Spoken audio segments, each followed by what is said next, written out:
I'm Sarah Fergani with KENS 5 News Now. A man is found stabbed on San Antonio's Westside, but finding the person who attacked him might be a challenge for police. SAPD says they were called out around 10 Tuesday night to Menchaca Street, and there they saw a man stabbed in the arm, but officers say there was no crime scene. Police say the man was also not being cooperative, so at this time they do not have a description of a suspect. The victim was taken to the hospital and is expected to be okay. The man who escaped from the courthouse Tuesday morning running toward the Riverwalk, prompting an all-day search, is back behind bars and facing even more charges now. 27-year-old Pedro Andres Escamilla was at the Bexar County Courthouse Tuesday morning for a hearing on charges of possession of a controlled substance and criminal trespass. But somehow Escamilla managed to escape from the courthouse and was seen running southbound along the Riverwalk. And it was not until 9:30 last night police finally found him near I-35 and Cameron Street. Escamilla now faces an additional charge for escaping.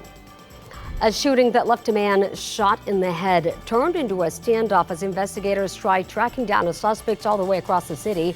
Deputies found the victim not breathing in a white car in the Montebella Point Apartments on North Foster Road on the northeast side Tuesday afternoon. His car looked like it was sprayed with dozens of bullets. San Antonio police believe the shooter took off toward Martin Luther King Drive, about 8 miles away in an East Side neighborhood. And there they found what they suspected was the getaway vehicle. Officers then surrounded a home on Walter Street and 8 people were taken in for questioning. To recap, we had a shooting on Foster Road earlier. We had evidence that led us here. We executed a search warrant on this home. We contained the location, followed our protocols, called the people out as per protocol. I'm sure y'all seen at other scenes, and we awaited a search warrant. So we weren't at liberty to enter in there without the search warrant. Officers did not say what evidence they found inside, and no word yet on whether they have identified a shooter. Now, we did learn the victim, believed to be in his early 20s, is now in critical condition. A 9-year-old boy was hit when 2 guys began firing gel pellets at people at a San Antonio shopping center. Take a good look at this picture that police just released. They believe these 2 men are responsible.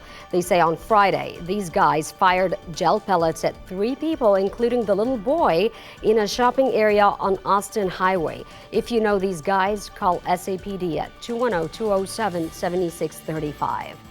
A woman who was attacked at the San Antonio Airport cell phone waiting lot is now suing the city. Attorneys for Elizabeth Ann Kelm filed suit last week over the incident from July of 2022. It says the city failed to provide adequate lighting, security, and video recording for the lot. The person she claims attacked her was charged with attempted aggravated sex assault, but earlier this month a judge found the man not guilty by reason of insanity. The city has not been served the lawsuit, and the city attorney says once it is, the city will look into the claims and address them in litigation. Amid record heat in South Texas, a new dashboard tracking heat data in Bexar County just launched, and anyone can easily access it online.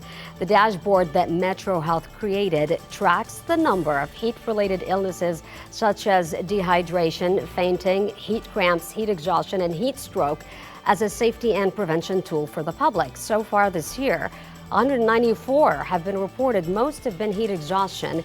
These numbers are from people who went to emergency rooms in Bexar County with heat illnesses. The dashboard also shows, for example, our biggest spike was June 4th with 14 cases of heat-related illnesses. The red line shows the heat index was 115 degrees that day. It also contains data on illnesses by gender, age, and year. This is just something that we're tracking to see, and as the more heat that we're experiencing, do we also see that with the heat-related illnesses? Our hope would be no, because that we're getting these prevention messages out there, and that individuals are doing the things that they can to prevent these. Metro Health says it will continue to track the heat data until September or October, or at least until temperatures begin to drop. Big news for drivers and businesses in a heavily congested area where construction has been a major headache, causing tons of traffic and backups. TxDOT says it's cutting back on some of the highway closures along 1604 and I-10 on the northwest side as they continue major projects this summer. TxDOT says for 6 weekends, we will see little to no closures at the interchange. Here's all the new video of construction from TxDOT. Crews have been busy constructing flyover ramps at the intersection near the Rim and La Cantera. TxDOT says half of the work is complete with 75 beams in place. The first ramp is expected to open later this year. TxDOT says it's trying to make it easier on drivers and businesses that have been impacted by all the road closures. You can check out KENS5.com to keep track of when the highway will open and close. For today's forecast, Maggie Laughlin. Well, we do have a heat advisory yet again today. 107 will be the heat index, so make sure you drink plenty of water. And that's KENS 5 News Now. I'm Sarah Forgani.